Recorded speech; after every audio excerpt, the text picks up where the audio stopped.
ಶ್ರೀ ಗುರು ಬಸವಲಿಂಗಾಯ ನಮಃ. ಜಗತ್ತಿನ ಮೊದಲನೇ ಪ್ರಜಾಪ್ರಭುತ್ವ ಅನುಭವ ಮಂಟಪ. ಆ ಮೂಲಕ ಸರ್ವ ಸಮಾನತೆಗಾಗಿ, ಸಕಲ ಜೀವಾತ್ಮರ ಲೇಷಿಗಾಗಿ ಅನುಭವ ಮಂಟಪದ ಮೂಲಕ ಇಡೀ ಬ್ರಹ್ಮಾಂಡದ ಒಡೆಯನ ಲಾಂಛನ ಇಷ್ಟಲಿಂಗವನ್ನು ಕೊಡುವುದರ ಮೂಲಕ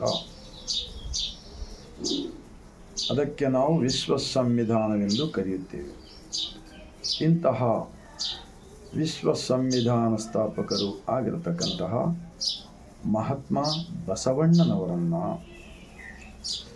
ಆ ನಂತರ ದೇಶದ ಗುಲಾಮಗಿರಿಯಿಂದ ಮುಕ್ತವಾಗಿ ಸ್ವತಂತ್ರವಾದ ನಂತರ ಭಾರತ ದೇಶದ ಸಂವಿಧಾನದ ನಿರ್ಮಾಣದಲ್ಲಿ ಮುಖ್ಯಸ್ಥರಾಗಿರ್ತಕ್ಕಂತಹ ಭಾರತ ರತ್ನ ಡಾಕ್ಟರ್ BR ಅಂಬೇಡ್ಕರ್ಜಿರವರನ್ನು,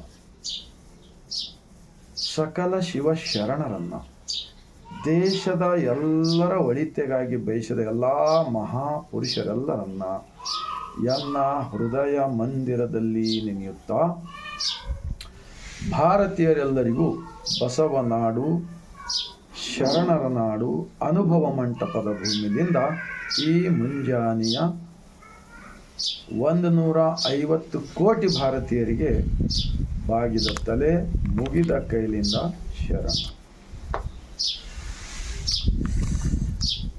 ಒಂದು ಚನ್ನ ಬಸವಣ್ಣನವರ ವಚನ. ಮಹಾತ್ಮ ಬಸವಣ್ಣನವರ ಅಕ್ಕ ನಾಗಮ್ಮ ಬಸವ ಕಲ್ಯಾಣದಲ್ಲಿ ಅವರು ಕೂಡ ಗವಿ ಇದೆ. ಅವರ ಅಕ್ಕ ನಾಗಮ್ಮನವರ ಮಗ ಚನ್ನ ಬಸವಣ್ಣ ಅಂದರೆ ಬಸವಣ್ಣನವರ ಸೋದರಳಿಯನವರ ಒಂದು ವಚನ. ವಾರ 7 ಕುಲ 18 ಎಂಬುವರು, ಇದು ನಾವು ನಂಬಲಾರೆವು. ಹಗಲೊಂದು ವಾರ, ഇരുಳೊಂದು ವಾರ, ಭವಿಗಳ ಒಂದು ಕುಲ, ಭಕ್ತರದೊಂದು ಕುಲ, ಇದು ನಾವು ಬಲ್ಲೆವು ಕಾಣ ಕೂಡಲ ಚನ್ನ ಸಂಗಮ ದೇವ. ಇದೇ ವಚನ ನನಗೆ ಯಾಕೆ ನೆನಪಿಗೆ ಬರ್ತಾ ಇದೆ ಅಂದರೆ, ಬಸವ ಕಲ್ಯಾಣದ ಇತಿಹಾಸ ಏನು ಹೇಳಿಕೊಡುತ್ತದೆಂದರೆ, ಮಣ್ಣು ಬಿಟ್ಟು ಮಡಿಕೆ ಇಲ್ಲ, ತನ್ನ ಬಿಟ್ಟು ದೇವರಿಲ್ಲವೇ ಇಲ್ಲ. ಆ ಕಾರಣಕ್ಕಾಗಿಯೇ ಬಸವಣ್ಣನವರು ಹೇಳುತ್ತಾರೆ, ದಯವಿಲ್ಲದ ಧರ್ಮ ಅದ್ಯಾವ, ದಯವೇ ಬೇಕು ಸಕಲ ಪ್ರಾಣಿಗಳೆಲ್ಲರಿಗೂ. ಆದ್ದರಿಂದ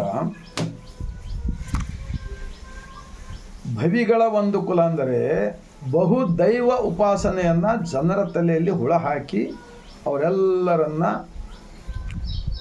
ಅಜ್ಞಾನದಲ್ಲಿಟ್ಟು ಅವರು ದುಡಿತಕ್ಕಂಥ ದುಡ್ಡಿನಿಂದ ಸುಲಿಗೆ ಮಾಡುತ್ತಾ ಕಾಯಕಗಳನ್ನು ಮಾಡಲಾರದೆ, ದುಡಿಯಲಾರದೆ, ದೇವರ ಹೆಸರ ಮೇಲೆ, ಧರ್ಮದ ಹೆಸರ ಮೇಲೆ, ಜಾತಿಯ ಹೆಸರ ಮೇಲೆ, ಮೇಲು ಕೀಳು ಹೆಸರ ಮೇಲೆ ಈ ಥರ ಜನರ ತಲೆಯಲ್ಲಿ ಈ ಜ್ಯೋತಿಷ್ಯ, ಶಾಸ್ತ್ರ, ಪುರಾಣ, ಪಂಚಾಂಗ ಇವುಗಳ ಮೂಲಕ ಬದುಕ್ತಕ್ಕಂಥವರು ಭವಿಗಳು ಎಂದು ಹೇಳಿದ್ದಾರೆ ಚನ್ನಬಸವಣ್ಣವರು. ನಾನು ಕೂಡ ವಚನ ಓದಿದ ಬಳಿಕ ನನಗೂ ಕೂಡ ನಾವು 27 ವರ್ಷದಿಂದ ನಮ್ಗೆ ವಚನಗಳು ಗೊತ್ತಿದ್ದಿಲ್ಲ. ನಾವು ಗಿಳಿ ಭವಿಷ್ಯ ಸಹಿತ ಕೇಳ್ತಾ ಇದ್ದೀವಿ ರೋಡಿನ ಮೇಲೆ ಹೋಗಿ ಕಷ್ಟ ಬಂದಾಗ. ಈಗ ನೋಡಿ ಬಸವಣ್ಣನವರು ಹೇಳುತ್ತಾರೆ, ಇಂಥವ್ರೆಲ್ಲ ಹಗರಣ ತೆಗೆದಿದ್ದಾರೆ. ಗಿಳಿ ಓದಿ ಫಲವೇನಯ್ಯ, ಬೆಕ್ಕು ಬರುವುದು ಹೇಳಲರಿಯದು. ಜಗವನ್ನ ಕಾಣುವ ಕಣ್ಣುಗಳು ತನ್ನ ಕೊಂಬ ಕೊಲ್ಲೆಯ ಕಾಣಲರಿಯರು. ಇವರ ಗುಣವು ಬಲ್ಲೆವೂ ಎಂಬುವರು ತಮ್ಮ ಗುಣವನ್ನು ಅರಿಯರು ಕೂಡಲ ಸಂಗಮ ದೇವ.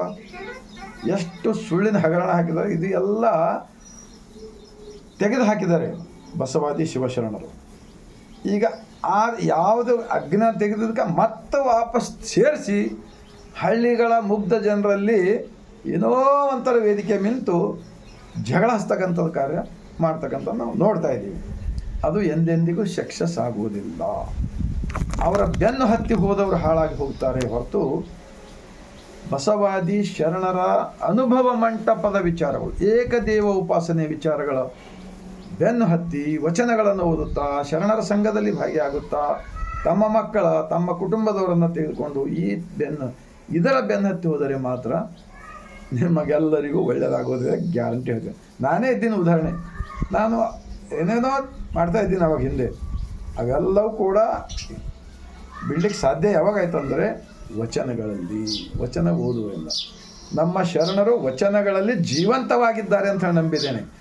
ಆ ಕಾರಣಕ್ಕಾಗಿ ಹಗಲೊಂದು ವಾರ ವಿರಳೊಂದು ವಾರ, ಭವಿಗಳದ ಒಂದು ಕುಲ, ಭಕ್ತರದೊಂದು ಕುಲ. ಈಗ ಈ ಭವಿಗಳಂದೇನೆಲ್ಲ ಜಿಲ್ಲೆಯಲ್ಲಿ ಇದನ್ನು ಎಲೆಕ್ಷನ್ ಸಲುವಾಗಿ, ಮುಂದಿನ ಚುನಾವಣೆ ಸಲುವಾಗಿ ಏನದಲ್ಲ, ಇದು ಒಂಥರ ಬೇರೆ ಮಾರ್ಗ ಕಂಡು ಬರ್ತಾ ಇದೆ. ಆದರೆ ನಮ್ಮ ಬಸವಣ್ಣನ ಕಲ್ಯಾಣದಲ್ಲಿ ಈ ಚುನಾವಣೆ, ಈ ಜಾತಿ ಭೇದ, ಈ ದೇವ್ರ ದಿಂಡ್ರಕ್ಕೆ ಯಾವಕ್ಕೂ ನಮಗೂ ಸಂಬಂಧ ಇಲ್ಲ. ಆ ಕಾರಣಕ್ಕಾಗಿ ನಮ್ಮ ಬಸವಣ್ಣನವರ ಭಾವಚಿತ್ರ ಹಾಕಿಕೊಂಡು ನಿಮ್ಮ ಮೂಢನಂಬಿಕೆಗಳ ಪ್ರಚಾರ ಯಾರು ಮಾಡ್ತಿರಲ್ಲ ಅವರೇ ನಿಜವಾಗಿರ್ತಕ್ಕಂಥ ಬಸವದ್ರೋಹಿಗಳು, ದೇಶದ್ರೋಹಿಗಳು ಆಗುತ್ತಾರೆ. ಯಾಕೆಂದರೆ ಇಡೀ ಜಗತ್ತ ತುಂಬ 33 ಭಾಷೆಯಲ್ಲಿ ವಚನಗಳು ಬಂದಿವಲ್ಲ.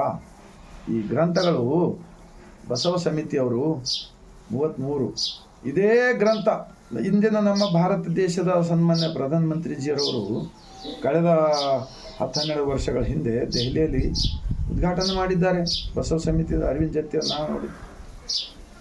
ಆದರೆ ಅವರು ಕೂಡ ಇದೇನು ವಾತಾವರಣ ನಿರ್ಮಾಣ ಆಗ್ತಾ ಇದೆಯಲ್ಲ, ಅವರು ದಯಮಾಡಿ ಅವರು ಕೂಡ ಮನ್ ಕಿ ಬಾತ್, ಈ ವಚನಗಳೇ ಮನ್ ಕಿ ಬಾತ್ ಆಗಬೇಕೀಗ ಅವರು. ಅಂದರೆ ನಮ್ಮ ಭಾರತ ದೇಶಕ್ಕೆ ಶಾಶ್ವತವಾಗಿ ಎಲ್ಲರೂ ಕೂಡಿ ಬದುಕಲು ಬರುತ್ತದೆ ಎಂದು ನಾನು ಗ್ಯಾರಂಟಿಯೊಂದಿಗೆ ಹೇಳ್ತಾ ಇದ್ದೀನಿ. ಈಗ ಕಳೆದ 12-13 ವರ್ಷಗಳ ಹಿಂದೆ ನಮ್ಮ ಮಾತೆ ಮಹಾದೇವಿಯರವರು ಪಾಪ ಒಬ್ಬ ಹೆಣ್ಮಗಳಾಗಿ ಬಸವ ಕಲ್ಯಾಣದಲ್ಲಿ ಅಲ್ಲಿ ಇಲ್ಲಿ ಹಳ್ಳಿಗಳಿಗೆ ಬಸವಣ್ಣನ ಪ್ರಚಾರ ಮಾಡಿ ಎಷ್ಟೋ ಜನರ ಬದಲಾವಣೆ ಆಗಿ ಅವರು ತನುಮನ ಧನವನ್ನು ಕೊಟ್ಟಿದ್ದ ದುಡ್ಡನ್ನು ತೆಗೆದುಕೊಂಡು ಬಸವ ಕಲ್ಯಾಣದಲ್ಲಿ 108 ಅಡಿ ಪುತ್ಥಳಿ ನಿರ್ಮಾಣ ಮಾಡಿದ್ರು. ಪಾಪಿಚೇರಿ ತಾಯಿ ನಮ್ಮ ಅವ್ವ ಎಲ್ಲ ಕಡೆ ಆಶ್ರಮ ತೆಗೆದಿದ್ದಾರೆ ಅವರು.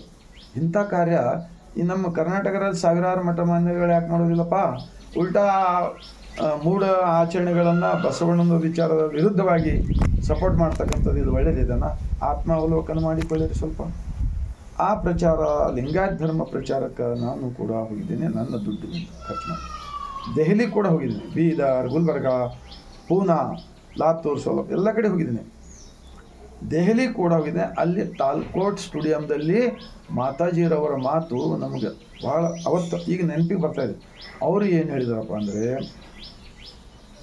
ಬಸವಣ್ಣನವರ ತತ್ವ ನಾವು ಲಿಂಗಾಯತರಾದವರು ಎಲ್ಲ ಒಳಪಂಗಡದವರು ಉಳಿಸಿ ಬೆಳೆಸಿರಿ, ಇದರ ವಿರುದ್ಧವಾಗಿರ್ತಕ್ಕಂಥ ವಿಚಾರಗಳನ್ನು ಮಾಡ್ತಕ್ಕಂಥವರಿಗೆ ಅದರಲ್ಲಿ ನಿಮ್ಮ ಮಕ್ಕಳನ್ನು ಯಾವುದಪ್ಪ ಅಂದರೆ ರಾಷ್ಟ್ರೀಯ ಸ್ವಯಂ ಸೇವಕ ಸಂಘ RSS ಇದರಲ್ಲಿ ನಿಮ್ಮ ಮಕ್ಕಳನ್ನು ಕಳಿಸಬೇಡಿರಿ ಅಂಥೇಳಿ 13-14 ವರ್ಷ ಪहिले ದೆಹಲಿ ತಾಲ್ಕೋಟ್ ಸ್ಟುಡಿಯಂದಲ್ಲಿ ಹೇಳಿದರು. ಇದು ನನ್ನ ಅವತ್ತಿನ ನನ್ನ ತಲೆಯಲ್ಲಿ ಇನ್ನೂ ಇದೆ ಆ ಶಬ್ದ. ಅವ್ರು ಹೇಳಿದರು. ಯಾಕೆ ಹೇಳಿದ್ರು ಅಂದರೆ, ನಾವೆಲ್ಲರೂ ಇವತ್ತು ಅವಲೋಕನ ಮಾಡಿಕೊಳ್ಬೇಕು. ಈಗ ಏನು ನಡೀತಾ ಇದೆ ದೇಶದಲ್ಲಿ? ಒಂದು ಕಡೆ ಬಸವಣ್ಣನವ್ರ ಬಗ್ಗೆ ಗೌರವ ಕೊಡ್ತಾರೆ, ಇನ್ನೊಂದು ಕಡೆ ಬಸವಣ್ಣನ ತತ್ವ ಪ್ರಚಾರ ಮಾಡ್ತಕ್ಕಂಥವ್ರಿಗೆ ಮನಸ್ಸು ಬಂದಂಗೆ ಬೈತಾ ಇರ್ತಾರೆ. ಇದರ ಅರ್ಥ ಏನು ತಿಳ್ಕೊಬೇಕು ಈಗ ನಾವು ನೀವೇ. ಮತ್ತು ಬಸವಣ್ಣನವರು ಹಿಂಗೆ ಹೇಳಿಲ್ಲ, ಇವನಾರ ಎಲ್ಲರೂ ತೆಗೆದುಕೊಂಡು ಅಂತ ಹೇಳಿದ್ದಾರೆ. ಯಾವುದು ವಚನ ಬೇಕೋ ಅದು ತೆಗೆದುಕೊಳ್ತಾರೆ, ಯಾವುದು ಬೇಡ ಅದು ಬಿಡ್ತಾರೆ. ಈ ಕಲ್ಲು ದೇವರು ದೇವರಲ್ಲ, ಮಣ್ಣು ದೇವರಲ್ಲ ಅಂತ ಹೇಳಿ ವಚನ ಹೇಳ್ತೀರಾ? ಉಳ್ಳವರು ಶಿವಾಲಯ ಮಾಡುವರು ಈ ವಚನ ಹೇಳ್ತೀರಾ? ನುಡಿದರೆ ಮುತ್ತಿನ ಹಾರದಂತಿರ್ಬೇಕಂತೇಳಿ ಈ ವಚನ ಹೇಳ್ತೀರಾ? ಏನಪ್ಪ ಈ ಥರ ಮಾಡ್ತಾ ಇರೋಕ್ಕಂತ ಕಂಡು ನಾನು ಬಸವ ಕಲ್ಯಾಣದಲ್ಲಿರ್ತಕ್ಕಂಥ ಎಲ್ಲ ಬಸವೇಶ್ವರ ಪಂಚ ಕಮಿಟಿದವರಲ್ಲಿ ನಾನು ಕೈ ಜೋಡಿಸಿ ವಿನಂತಿ ಮಾಡ್ಕೊಳ್ತಾ ಇದ್ದೀನಿ. ನಮ್ಮ ಬಸವ ಕಲ್ಯಾಣ ಇಡೀ ಜಗತ್ತಕ್ಕೆ ಒಂದು ಜ್ಞಾನದ ಕೇಂದ್ರವಾಗಲಿದೆ. ಸಕಲ ಜೀವಾತ್ಮರ ಲೇಸಿಗಾಗಿ ಹುಟ್ಟಿಕೊಂಡಿರ್ತಕ್ಕಂಥ ಅನುಭವ ಮಂಟಪದ ವಿಚಾರಗಳು ಉಳಿಸಿಕೊಳ್ಬೇಕು, ಬೆಳೆಸ್ಕೊಳ್ಬೇಕು. ಇಲ್ಲಿ ಜಗಳ ಹಚ್ತಕ್ಕಂಥ ವಿಚಾರಗಳನ್ನು ಯಾರು ಬರ್ತಾರಲ್ಲ ಅಂಥದ್ದು ಒಂದು ವೇಳೆ ಬರ್ತಕ್ಕಂಥದ್ದು ಸಂದರ್ಭ ಕಂಡು ಬಂದರೆ ಅಲ್ಲಿ ನಾವೆಲ್ಲರೂ ಅಂಥದಕ್ಕೆ ವಿರೋಧ ಮಾಡಬೇಕು. ಅವರು ಬಸವಾದಿ ಶಿವಶರಣರ ಸ್ಥಾಪಿಸಿದ ಅನುಭವ ಮಂಟಪದ ಲಿಂಗಾಯತ ಧರ್ಮದ ಸಮಾವೇಶ ಅಂಥೇಳಿ ಈ ಥರ ಪ್ರಚಾರ ನಮ್ಮ ಕರ್ನಾಟಕ ರಾಜ್ಯ ಅಷ್ಟೇ ಅಲ್ಲ ಎಲ್ಲ ಕಡೆ ಮಾಡಿದರೆ ನಾವು ಕೂಡ ತನು ಮನ ಧನ ಕೊಡ್ತೀವಿ. ಬಸವಾಭಿಮಾನಿಗಳು ನಿಮ್ಮ ಬೆನ್ನತ್ತಿ ಬರ್ತೀವಪ್ಪ, ಯಾಕವಲ್ಲ ಬರ್ತೀವಿ. ಆದರೆ ಅದು ಬಸವಣ್ಣ ತತ್ವ ತಿರ್ಚೋ ಕಾರ್ಯಕ್ರಮಕ್ಕೆ ನಾವೇನು ಎಲ್ಲರೂ ವಚನಗಳು ಓದಿಲ್ಲ ಅಂತ ತಿಳ್ಕೊಂಡಿರಾ ನೀವು? ಶಾಲೆ ಮಕ್ಕಳು ಎಲ್ಲರೂ ವಚನಗಳು ಹೇಳ್ತಾ ಇದ್ದಾರೆ. ಇವತ್ತೆಲ್ಲ ನಾಳೆ ಅವರಿಗೂ ಕೂಡ ಅರಿವು ಬರ್ತಾಯಿದೆ. ಆದ್ದರಿಂದ ಲಿಂಗಾಯತರಾದವರಲ್ಲಿ ನಾನು ಕಳಕಳಿ ವಿನಂತಿ ಏನಪ್ಪ ಅಂದರೆ, ನಮ್ಮ ಬಸವ ಕಲ್ಯಾಣದಲ್ಲಿ ಜಾತಿ ಭೇದ ಭಾವ ದೇವರು ದಿಂಡ್ರ ಬಗ್ಗೆ ಎಲ್ಲ ಸಮಸ್ಯೆಗಳಿಗೆ ಪರಿಹಾರ ಗ್ರಂಥಗಳಲ್ಲಿದೆ. ಅವ್ರು ಯಾರೇ ಇಂಥದ್ದು ಒಂದು ಸಪೋರ್ಟ್ ಮಾಡಬೇಡಿ ಅಂಥೇಳಿ ನಾನು ಈ ಮೂಲಕ ನಮ್ಮ ಕಲ್ಯಾಣದಲ್ಲಿ ಎಲ್ಲ ವ್ಯಾಪಾರಗಳು ಮಾಡ್ತಕ್ಕಂಥವ್ರು, ಬಿಸ್ನೆಸ್ದವರು, ಕಲ್ಯಾಣ ಊರು ಬೆಳೀತಕ್ಕಂಥದಕ್ಕೆ ನಿಮಗೆಲ್ಲ ಒಳ್ಳೆಯದಾಗ್ತಕ್ಕಂಥದ್ದು ಬೇಕಂದರೆ ಏನು ಭಾರತ ದೇಶದ ದೇಶಭಕ್ತಿ ಬೇಕಂದರೆ ಎಲ್ಲರಿಗೂ ಒಂದುಗೂಡಿಸುವ ಕೆಲಸ ಏಕದೇವೋಪಾಸನೆ ಇದೆ. ಭವಿಗಳ ಒಂದು ಕುಲ, ಭಕ್ತರದೊಂದು ಕುಲ. ಭಕ್ತ ಅಂದರೆ ಮೂಢಭಕ್ತಿ ಅಲ್ಲ. ಈ ದೇಹವೇ ದೇವಾಲಯವಿದೆ, ಇದೇ ದೇವಸ್ಥಾನ ಫೈನಲ್ ಇದೆ ಅಂಥೇಳಿ ಒಪ್ಪಿಕೊಂಡು ಹಣೆಯ ಮೇಲೆ ವಿಭೂತಿ, ಕೊರಳಲ್ಲಿ ಇಷ್ಟಲಿಂಗ, ರುದ್ರಾಕ್ಷಿ ಪ್ರತಿಯೊಬ್ಬರು ಧರಿಸಿದ್ದಾರೆ. ದನ ಕಾಯ್ತಕ್ಕಂಥ ತುರ್ಗಾಯ ರಾಮಣ್ಣ, ಅಂಬಿಗರ ಚೌಡಯ್ಯ ಅವ್ರೇನು ಕಾಲೇಜ್ಗೆ ಹೋಗಿದ್ರ, ಶಾಲಾ ಕಾಲೇಜ್ಗೆ. ನಾನು ಕೂಡ ಆಂಬುಲೆನ್ಸ್ ಡ್ರೈವರ್ ಆಗಿ ಕರ್ತವ್ಯ ಮಾಡಿದ್ದೀನಿ. ಈ ಎಲ್ಲ ದುಶ್ಚಟ ದುರ್ಗುಣ ಜನರ ಸಂಘದಾಗ ಸೇರಿ ಹಾಳಾಗ್ತಕ್ಕಂಥದ್ದನ್ನು ತಪ್ಪಿಸ್ಕೊಳ್ಳೋ ಕಾರಣ ಅಂದ್ರೇನು ಈ ಶರಣರ ವಚನಗಳು ಅಂತ ಹೇಳ್ತಾ, ಈಗ ಬೇಕಾಗಿರುವುದು ಪ್ರತಿಯೊಂದು ಗ್ರಾಮ ಪಟ್ಟಣಗಳಲ್ಲಿ ಬಸವ ಮಂಟಪಗಳು, ಅನುಭವ ಮಂಟಪಗಳು. ಈ ಜನ್ಮದಲ್ಲಿ ನಾವು ಹುಟ್ಟಿ ಬಂದಿದ್ದಕ್ಕೆ ಈ ಕಾಯಕ, ಈ ಸತ್ಯವನ್ನು ನಾವು ಪ್ರಚಾರ ಮಾಡಿದರೆ ನಮಗೆ ಮುಕ್ತಿ ಸಿಗುತ್ತದೆ. ನಾವು ಕಾಶಿಗೆ ಹೋಗಿ ಮುಕ್ತಿ ಪಡೆಯಬೇಕಾಗಿಲ್ಲ. ಪ್ರಯಾಗ್ರಾಜಲ್ಲಿ ನೀರಲ್ಲಿ ಮುಳುಗಿದ್ರೆ ಪಾಪ ಪರಿಹಾರಕ್ಕೆ ಹೋಗ್ಲಿಕ್ಕೆ ಬೇಕಾಗಿಲ್ಲ. ಯಾವುದೇ ಗಡ್ಡ ಬಿಟ್ಕೊಂಡು ಗುಡ್ಡ ಮೇಲೆ ಹೋಗ್ಲಿಕ್ಕೆ ಬೇಕಾಗಿಲ್ಲ. ಯಾವುದೇ ಸನ್ಯಾಸಿಯಾಗಿ ಬದುಕಲಿಕ್ಕೆ ಬೇಕಾಗಿಲ್ಲ. ಸಂಸಾರದಲ್ಲಿದ್ದುಕೊಂಡೇ ನಮ್ಮ ಶರಣರು ಇಂಥ ವಿಚಾರಗಳನ್ನು ಕೊಟ್ಟಿದ್ದಾರೆ. ಎಲ್ಲರೂ ಒಂದೇ ದಿವಸ ತಿಳ್ಕೊಳ್ಳಿ ಅಂಥೇಳಿ ಆಗೋದಿಲ್ಲ. ನಾವು ಶರಣರ ಸಂಘ ಮಾಡಬೇಕಾಗಿದೆ. ಶರಣರ ಸಂಘ, ಅದಕ್ಕೆ ನಾನು ಹೇಳ್ತೀನಿ ರಾಷ್ಟ್ರೀಯ ಶರಣ ಸೇವಕ ಸಂಘ ಇಂಥದ್ದೊಂದು ಪ್ರತಿಯೊಂದು ಗ್ರಾಮ ಪಟ್ಟಣ ಶರಣ ಸೇವಕ ಅಂದರೆ ಬಸವಾದಿ ಶರಣರ ತತ್ವಕ್ಕೆ ಚ್ಯುತಿ ಬರಲಾರದಂತೆ ನೋಡಿಕೊಳ್ಳುವುದು. ಅಂದರೆ ನಮ್ಮ ದೇಶದ ಜನರನ್ನು ರಕ್ಷಣೆ ಮಾಡ್ತಕ್ಕಂಥದ್ದಾಗುತ್ತದೆ. ಇದು ಚರ್ಚೆ ಮಾಡೋಣ. ಬೇಕಾದರೆ ಬಸವ ಕಲ್ಯಾಣದಲ್ಲಿ ಚರ್ಚೆ ಬರ್ರಿ, ಬಸವ ಅಭಿಮಾನಿಗಳು ಬರ್ರಿ, ನೀವು ಬರ್ರಿ, ಯಾವುದು ಸತ್ಯವಿದೆ ಯಾವುದು ಅಸತ್ಯವಿದೆ ಅಂತೇಳಿ ಚರ್ಚೆ ಮಾಡಲಾರ್ದೆ ಸುಮ್ಮನೆ ಪಾಪ ಮುಗ್ಧ ಜನಗಳು ವಚನ ಓದೋದಿಲ್ಲ. ಅವ್ರಿಗೆ ಏನಾರು ಹಚ್ಚಿ ಜಗಳ ಹಚ್ಚೋದು. ಇವರು ಬಸವಣ್ಣವ್ರು ಹೀಗಿದ್ದಾರೆ, ಬಸವಣ್ಣ ತತ್ವ ಅದು ಬೇಡ ಅಂತಾರೆ, ಇದು ಬೇಕಂತಾರೆ. ಯಾರು ಬೈತಾರಪ್ಪ? ಆ ಶರಣರು ಏನು ಹೇಳಿದರೆ ಅದನ್ನು ನಾವು ಹೇಳ್ತಾ ಇದ್ದೀವಲ್ಲ, ನಾವೇನು ತಪ್ಪು ಮಾಡ್ತಾ ಇದ್ದೀವಿ? ಆದ್ದರಿಂದ ಈ ಭೂಮಿಗೆ ಹುಟ್ಟಿ ಬಂದಿದ್ದು ಒಂದೇ ಸಲ, ನಾವು ಮತ್ತೆ ಬರಲಿಕ್ಕೆ ಸಾಧ್ಯವಿಲ್ಲ ಎಂದು ಹೇಳುತ್ತಾ, ಶರಣರು ಸಾಧಿಸಿದ ಲಿಂಗಾಯತ ಧರ್ಮದಲ್ಲಿ ಏಕದೇವೋಪಾಸನೆ ಇದೆ. ಜೀವಗಳಲ್ಲಿ ಶಿವನನ್ನು ಕಾಣುವುದೇ ಹೇಳಿದ್ದಾರೆ. ಈ ತತ್ವ ಇವತ್ತು ಬಹಳಷ್ಟು ಜರೂರಿ ಇದೆ. ಭ್ರಷ್ಟಾಚಾರ ಮುಕ್ತ ದೇಶ ಕಟ್ಟಲು, ಜಾತಿ ರಹಿತ ಧರ್ಮ ಕಟ್ಟಲು, ಎಲ್ಲರೂ ಪ್ರೀತಿಯಿಂದ ಬಾಳುವ ಧರ್ಮ ಇದೆ, ಇದು ಸತ್ಯವಿದೆ ಎಂದು ಹೇಳ್ತಾರೆ. ಸರ್ವಜ್ಞರವರು ಕೂಡ ಹೇಳಿದ್ದಾರೆ, ಬಸವ ಗುರುವಿನ ಹೆಸರು ಬಲ್ಲವರು ಯಾರಿಲ್ಲ ಈ ಜಗದೊಳಗೆ. ಹುಸಿ ಮಾತನಾಡಿ ಕೆಡದಿರಿ ಈ ಲಿಂಗಾಯತಕ್ಕೆ, ಹುಸಿ ಮಾತನಾಡಿ ಕೆಡದಿರಿ ಈ ಲಿಂಗಾಯತಕ್ಕೆ, ಬಸವಣ್ಣನೇ ಕರ್ತ ಸರ್ವಜ್ಞ ಅಂತೇಳಿ ಸರ್ವಜ್ಞರು ಕೂಡ ಹೇಳಿದಾರಲ್ಲಪ್ಪ. ಅನುಭವ ಮಂಟಪದ 893 ವರ್ಷದ ನಂತರ. ಆದ್ದರಿಂದ ಇನ್ನೊಬ್ಬರು ಹೇಳ್ತಾರೆ ಅನುಭವಿಗಳು, ಬಸವಂಗೆ ಶರಣೆಂದರೆ ಪ್ರತ್ಯಕ್ಷ ಸುಖ, ಬಸವಂಗೆ ಶರಣೆಂದರೆ ಭವರೋಗಹರ, ಬಸವಂಗೆ ಶರಣೆಂದರೆ ಇಲ್ಲ ಆಪತ್ತು, ಬಸವಂಗೆ ಶರಣೆಂದರೆ ಉಂಟು ಸಂಪತ್ತು, ಬಸವಂಗೆ ಶರಣೆಂದರೆ ಉಂಟು ವಾಕ್ಸಿದ್ಧಿ ಮಾತುಗಳು ಆಡುವುದು ಕಲಿಸಿದ್ದಾರೆ. ಬಸವಂಗೆ ಶರಣೆಂದರೆ ಬೆಳೆಯುವುದು ಬುದ್ಧಿ. ಆದ್ದರಿಂದ ಈಗ ನಾನು ಇಷ್ಟೇ ವಿನಂತಿ ಮಾಡ್ಕೊಳ್ತಾ ಇದ್ದೀನಿ, ನಮ್ಮ ಬಸವ ಕಲ್ಯಾಣ ಪ್ರೀತಿಯಿಂದ ಬದುಕುವುದನ್ನು ಕಲಿಸಿದ ಭೂಮಿ ಇದೆ. ಹಣೆಯ ಮೇಲೆ ವಿಭೂತಿ, ಕೊರಳಲ್ಲಿ ರುದ್ರಾಕ್ಷಿ ಇಷ್ಟಲಿಂಗ. ನಾವು ಯಾರೇ ಒಬ್ಬರಿಗೆ ಗುತ್ತ ಕೊಟ್ಟಿಲ್ಲ, ಅವರೇ ಒಬ್ಬರು ಅಂತ ಹೇಳಿದ. ಬಸವಣ್ಣವರು ಕಟ್ಟಿದ ಧರ್ಮ ಎಲ್ಲ ವರ್ಗದವರನ್ನು, ಎಲ್ಲರೂ ದೇವರನ್ನು ಒಳಗೆ ಕಾಣುವುದನ್ನು ತಿಳಿಸಿದ್ದಾರೆ. ಆ ಮಾರ್ಗದಲ್ಲಿ ನೀವು ಹೋಗೋಣ ಎಂದು ವಿನಂತಿಸಿಕೊಳ್ತಾ, ಈ ವಿಡಿಯೋ ಭಾರತ ದೇಶದಲ್ಲಿರ್ತಕ್ಕಂಥ ಎಲ್ಲ ರಾಜಕಾರಣಿಗಳಿಗೆ ತಲುಪೋ ಕಾರ್ಯ ಆಗಲಿ. ಯಾಕೆಂದರೆ ಇಂಥ ಬಸವಣ್ಣನವರ ತತ್ವ ನಿಮ್ಮ ರಾಜಕಾರಣಕ್ಕೆ ಬಳಸಿಕೊಳ್ಳಬಾರದು ಎಂದು ಕೈ ಜೋಡಿಸಿ ವಿನಂತಿ ಮಾಡಿಕೊಳ್ತೀನಿ. ನಿಮಗೆ ಬಸವಣ್ಣನವರ ತತ್ವ ಹೇಳಿ ಚರ್ಚೆ ಮಾಡಿ, ಚಿಂತನೆ ಮಾಡಿರಿ. ಎಲ್ಲರನ್ನ ಬದಲಾವಣೆ ಆಗೋಣ, ನಮ್ಮ ತಪ್ಪುಗಳನ್ನು ಬಿಡೋಣ.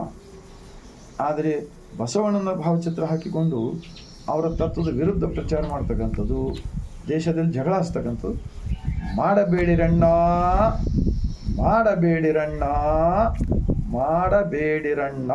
ಎಂದು ಕೈ ಜೋಡಿಸಿ ನಾನು ವಿನಂತಿ ಮಾಡಿಕೊಳ್ಳುತ್ತಿದ್ದೇನೆ. ನನ್ನ ಹೆಸರು ಚಂದ್ರಪ್ಪ ಭೀಮಣ್ಣ ಗುಂಗೆ, ಬೇಲೂರಿನವನು ಎಂದು ಹೇಳುತ್ತಾ ತಮಗೆ ಮತ್ತೊಮ್ಮೆ ಇಡೀ ಭಾರತೀಯರೆಲ್ಲರಿಗೂ ಈ ವಿಚಾರದಿಂದ ಯಾವ ದೇಶದವರು ಕೂಡ ಯುದ್ಧ ಮಾಡೋದು ಬಿಡ್ತಾರೆ. ಈಗ ಮುಂದೆ ಆ ಎಲ್ಲ ದೇಶದ ಜನರು ಬಸವ ಕಲ್ಯಾಣಕ್ಕೆ ಬರ್ಬೋದು. ಆದರೆ ನಮ್ಮ ಗ್ರಾಮದಲ್ಲಿ, ಈಗ ನಮ್ಮ ಮನೆಯಲ್ಲೇ ನಾವು ಜಗಳ ಆಡ್ಕೋತ ಕುಂತಾರೆ, ನಮ್ಮ ಮನೆಗೆ ಯಾರು ಬರ್ತಾರೆ ಹೇಳಿ ನೋಡೋಣ? ಬರ್ತಾರಾ? ಈಗ ಅದೇ ನಡೀತಾ ಇದೆ. ಎಲ್ಲ ಜಿಲ್ಲೆಯಲ್ಲಿ ಮಾಡ್ತಕ್ಕಂಥ ಒಂದು ಯೋಜನೆ ಹಾಕಿಕೊಂಡಂತೆ ಕಂಡು ಬರ್ತಾ ಇದೆ. ವಿದೇಶಿಗರು ಬಸವ ಕಲ್ಯಾಣಕ್ಕೆ ಹೆಂಗೆ ಬರ್ತಾರಪ್ಪ? ಅನುಭವ ಮಂಟಪ ನೋಡೋಕೆ ನೀವೇ ಹೇಳಿ ನೋಡೋಣ. ಬಸವ ಕಲ್ಯಾಣ ಪ್ರಗತಿ ಆದರೆ ಜಗತ್ತೇ ಪ್ರಗತಿ ಆಗುತ್ತದೆ ಅಂತ ಹೇಳುತ್ತಾ, ಆ ಪ್ರಗತಿ ಆಗದ ತಡೆಗಟ್ಟಲು ನಾವೆಲ್ಲರೂ ವಚನಗಳನ್ನು ಓದೋಣ, ಅರ್ಥ ಮಾಡಿಕೊಳ್ಳೋಣ. ನನಗೆ ಕೂಡ 27 ವರ್ಷಗಳ ಹಿಂದೆ ನನಗೆ ಕೂಡ ಗೊತ್ತಿದ್ದಿಲ್ಲ. ನಾನು ವಚನಗಳನ್ನು ಓದಿದ ಬಳಿಕ 27 ವರ್ಷದಿಂದ ನನ್ನ ಹೆಂಡತಿ, ಮಕ್ಕಳು, ನಾವೆಲ್ಲರೂ ಕೂಡಿ ಬಸವ ಕಲ್ಯಾಣದಲ್ಲಿ 400 ಮನೆಗಳಲ್ಲಿ ಬಸವ ಜ್ಯೋತಿ ಕಾರ್ಯಕ್ರಮ ಮಾಡಿದ್ದೀವಿ. ಅವತ್ತಿನಿಂದ ಇವತ್ತಿನವರೆಗೆ ನಾನು ನಮಸ್ಕಾರ ಅಂತೇಳಿ ಒಂದು ದಿವಸನೂ ಹೇಳಿಲ್ಲ. ನಾನು ಲಿಂಗಾಯತ. ನನ್ನ ಧರ್ಮಗುರು ಜಗಜ್ಯೋತಿ ಮಹಾತ್ಮ ಬಸವಣ್ಣನವರು.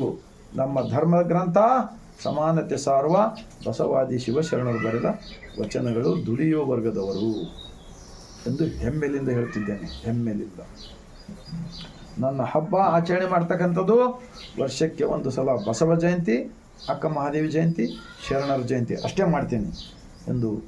ನಾವು ಕೂಡ ಇದು ಸರಳ ದುಡ್ಡು ಉಳಿತಾಯ ಆಗ್ತದೆ, ಕೆಟ್ಟದನ್ನು ಉಳಿತಾಯ ಆಗುತ್ತದೆ ಅಂಥೇಳಿ ಈ ಕಾರಣಕ್ಕಾಗಿ ಅವತ್ತಿನಿಂದ ಇವತ್ತಿನವರೆಗೆ ನಾನು ಹೇಳ್ತಾ ಇದ್ದೀನಿ.